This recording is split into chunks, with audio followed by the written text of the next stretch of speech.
It's ordered. Mr. President, I want to talk a few minutes about seafood.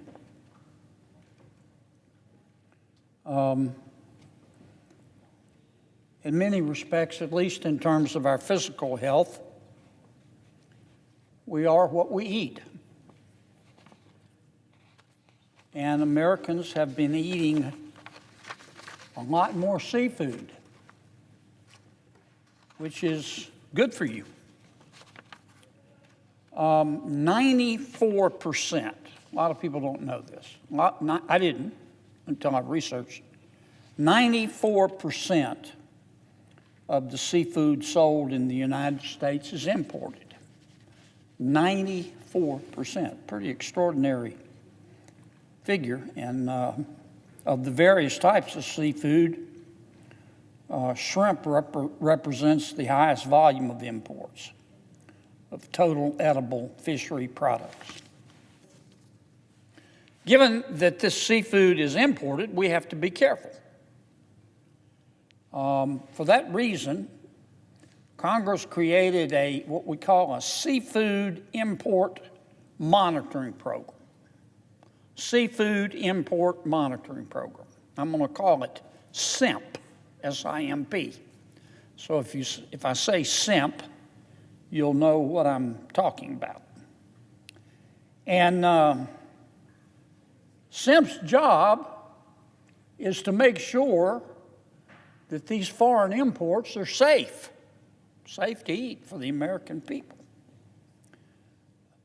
SIMP has jurisdiction over 13 different species groups and about, over 1,100 unique species. And as I said, that includes shrimp and red snapper, but almost all forms of seafood that are grown overseas, are produced overseas, and imported, or exported, I should say, to the United States. Now, this sounds simple, but it's not. SIMP's job is to ask questions. SIMP wants to know how the seafood was caught.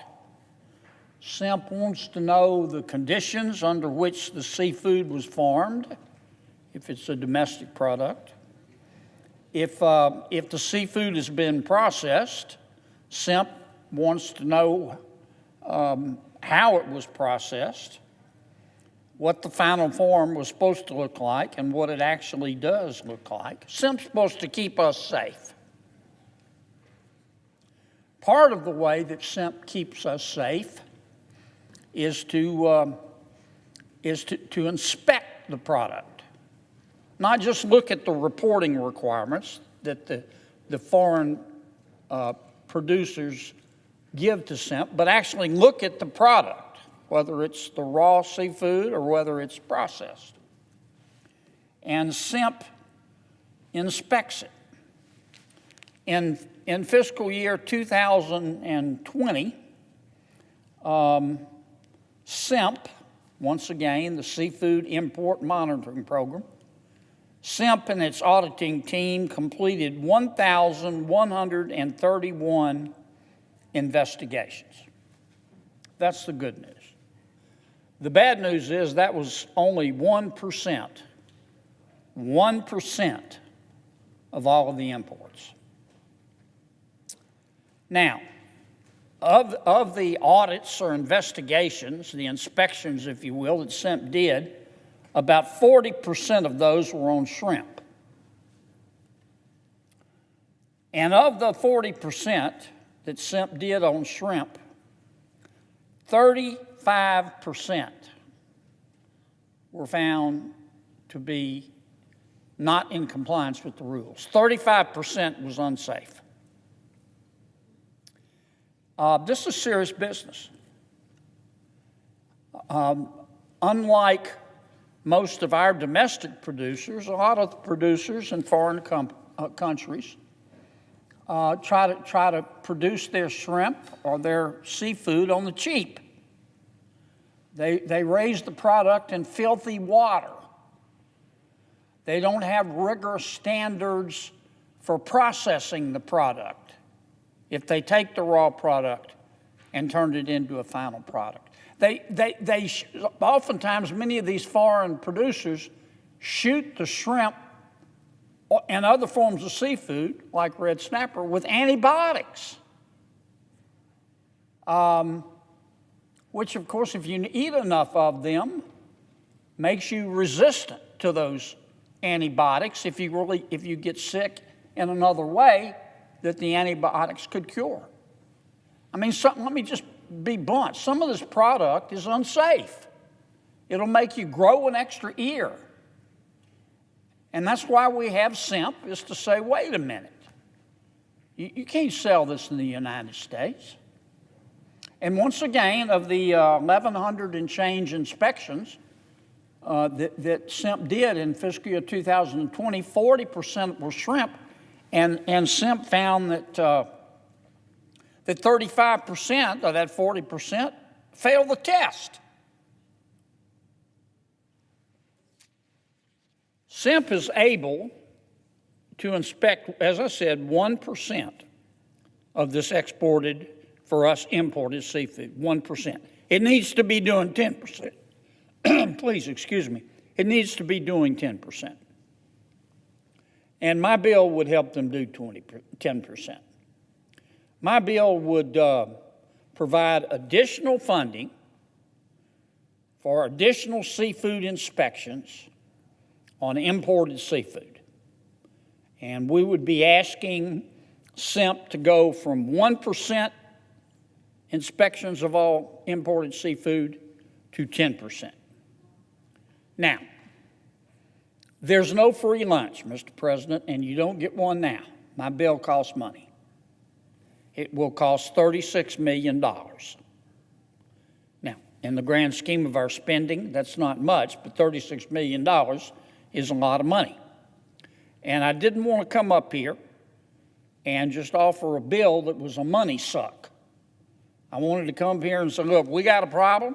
It'll cost $36 million to solve it, and here's where the money's going to come from. The money, the $36 million, will come from the money that has been appropriated, the extra billions of dollars that has been appropriated to the Internal Revenue Service. The IRS, believe me, will never miss the $36 million. The IRS wastes that much money between bites of oatmeal at breakfast. And if we do this bill, people can enjoy their seafood, and they can appreciate the fact that it is safe. So, for that reason, as if in legislative session, I ask unanimous consent the Senate proceed to the immediate consideration of S 3533, which is at the desk, Mr. President, and S 3533, as I just indicated, is the Seafood Import Monitoring Program Audits Bill. And I further ask, Mr. President, that the bill be considered read a third time and passed, and that the motion to reconsider be considered made and laid upon the table. Is there objection? Reserving the right to object. Senator from Oregon. Mr. President, I just heard about this legislative idea a few minutes ago, so I really have very little information about it. But what I can tell you is we already know what the bottom line is. The amendment offered by the senator from Louisiana will hurt honest taxpayers and will help wealthy tax cheats. That's the bottom line. Now, I'm all for seafood inspections. We got loads of seafood in our part of the world.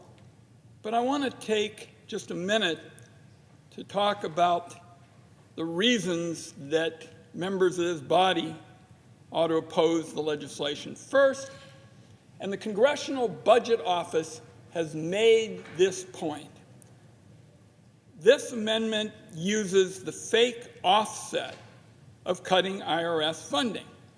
The cut in IRS funding included in this amendment doesn't pay for an increase in seafood inspections. It increases the deficit. And the reason I say that is because that's what the Congressional Budget Office says about these ideas. The Congressional Budget Office are the folks that we put in place to give us objective, non-political analyses of various important ideas. The Congressional Budget Office are the people that we use on the Finance Committee regularly. And the Congressional Budget Office has said that every dollar cut from the IRS budget reduces revenue by $2, and that increases the deficit. Second, this has given a big pass to wealthy tax cheats. You know, people need to know that the reason there's a focus on IRS enforcement is because the wealthy tax cheats have the lawyers and accountants, and they got all kinds of ways to get around the rules. The working families that we represent, the folks in Michigan, the automobile workers, they pay taxes with every single paycheck. We know what kind of financing they have because they pay with every check. It's the wealthy tax cheats that we've got to deal with. And I just say to my friend, the kind of person that he's given a pass to is we recently found more than 1,000 millionaires who didn't even file a tax return. Not one of the scams, they didn't even file a tax return. More than 1,000 millionaires. Federal government lost like more than $30 billion just on that. So the Senate ought to be focusing on making sure we have tough IRS enforcement, that we have the funding to improve services for all taxpayers, all of them, and particularly ending the free ride once and for all for wealthy tax cheats. And the service has gone up. We've seen a reduction in waiting times for calls from 28 minutes to 3 minutes. So I wish I had time to have a more extended exchange with my colleague. We're right now in our caucus meetings having debates on important issues, but I would just say in the future, if my colleague could even give us 15, 20 minutes notice, we could maybe have a more extended discussion. The people who get helped here are wealthy tax cheats. The people who are hurt here are honest taxpayers, and for that reason, I object. Senator from Louisiana. Look, I understand Senator Wyden's point of view. I don't think he meant this, but I don't want to leave anyone with the impression that he didn't know about this bill and that all my colleagues didn't know about this bill. We have something called a hotline. And when we have a bill and we want to try to move it on the floor, we, through this hotline, notify well in advance every senator, hey, Kennedy's coming to the floor at this time on this day with his bill. If you object to it, you can come down and object. Okay? That hotline was sent to Senator Wyden. It was sent to all other 98 of my colleagues. It was sent to every single senator, and we do hotlines every day. So if he was surprised, I'm sorry, but that's between him and his staff. Point two, I appreciate Senator Wyden's point of view. He's a smart gentleman. He's smart enough to know this has nothing to do with wealthy tax cheats. This has to do with safe seafood for the American people. The bill would have cost $36 million. It would come from the IRS. My Democratic colleagues, no Republican senator voted for it. My Democratic colleagues gave the IRS $89 billion extra. $89 billion extra to go out and audit the American people. This would take 36 million of it to make sure that they're still alive when the IRS audits them, because they may not be eating dangerous shrimp full of antibiotics. Does the IRS need all $89 billion? Of course not. How do I know that? Don't take Kennedy's word for it. Take the word of the gentleman who asked us to pass the bill, President Biden. He's already told us we don't need the IRS doesn't need the full $89 billion. He offered up $20 billion to us for this year's budget to spend on other things. So the idea that the world is going to spin off its axis and wealthy tax cheats and all this other foolishness is just not accurate. And I say that with all respect to my colleague, Senator Wyden. I'll be back for $36 million. We can protect the American people. I can promise you that the Seafood Board will spend that money better than the Internal Revenue Service. That's faint praise, but I can promise you that will happen. Final point, Mr. President, I appreciate the opportunity to present this bill. Be careful what you eat, particularly if it's imported seafood. I'm not kidding you. If you're eating seafood, given the statistics, you're probably eating foreign seafood. And this stuff can be dangerous. I mean it. Some of this product has enough antibiotics in it, you'll grow an extra ear. And you don't want that. The best way to be safe is to eat domestic seafood, good old American seafood. But if you're going to eat foreign seafood, be very, very careful. I'll be back with a very commonsensical approach to try to solve that problem. And I'm sorry we couldn't do it today.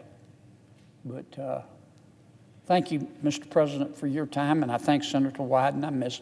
And I wish both of you a Merry, Merry Christmas.